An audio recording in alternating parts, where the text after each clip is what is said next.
Madam आपने बोला था कि मीटिंग में आना ही पड़ेगा। हाँ बिल्कुल सही सुना आपने, आपको पेरेंट्स टीचर मीटिंग में आना ही पड़ेगा। ठीक है मैडम, तो आ गया मैं। अब बताइए इसकी क्या रिपोर्ट है?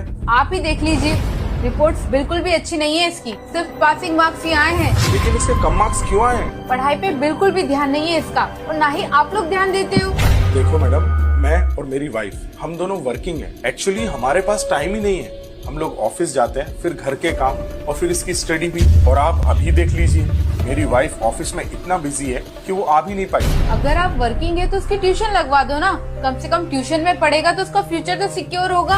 अच्छा बेटा, आप बाहर जाकर बैठो, मैं आता हूँ। मैडम आप एक बात बताओ, अगर इसको हमें ही पढ़ाना था, ट्यूशन वालों से ही पढ़वाना था, तो फिर हमने इस स्कूल में एडमिशन ही क्यों दिलाया? आपके बोलने का मतलब क्या है? मतलब ये मैडम कि मेरा बेटा सुबह 9 बजे से लेके दोपहर के 3 बजे तक 6 घंटे आप लोग के साथ में रहता है। जब 6 घंटे में आप लोग ही नहीं पढ़ा पाए, तो मैं 1 घंटे पढ़ा के या कहीं कोचिंग पे 1 घंटा पढ़ के क्या ही कर लेगा वो?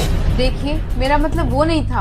आपका क्या मतलब है हमें सब समझ में आता है। अरे आप लोगों की फीस ही इतनी ज्यादा है, लाखों रुपए हमको स्कूल में भरना पड़ते हैं। मुझे और मेरी वाइफ को इसीलिए जॉब करना पड़ता है ताकि हम फीस भर सकें। जब मैडम ड्रेस यहाँ से लेना है, फूड यहाँ से लेना है, बुक्स यहाँ से लेना है, पूरी स्टेशनरी यहाँ से लेना है, तो फिर पढ़ाई भी तो इसी स्कूल में होनी चाहिए ना। तो मैडम मेरी बात आप कान खोल के सुनो, मैं इसको किसी भी ट्यूशन क्लास में नहीं भेजने वाला और ना ही मैं मेरे बेटे को घर में प्रेशर देने वाला हूँ। तो आप लोगों की जिम्मेदारी बनती है कि मेरे बेटे को पढ़ाएं और उसके मार्क्स अच्छे हैं। अगली बार हमें बुलाने से पहले ये सोच लेना कि अगर मैं यहाँ पर आया तो ये सवाल मैं आपसे पूछूंगा कि मेरे बेटे के कम मार्क्स क्यों आए। So madam, I hope you understand my point. This line is not for only my son, this is for all the students.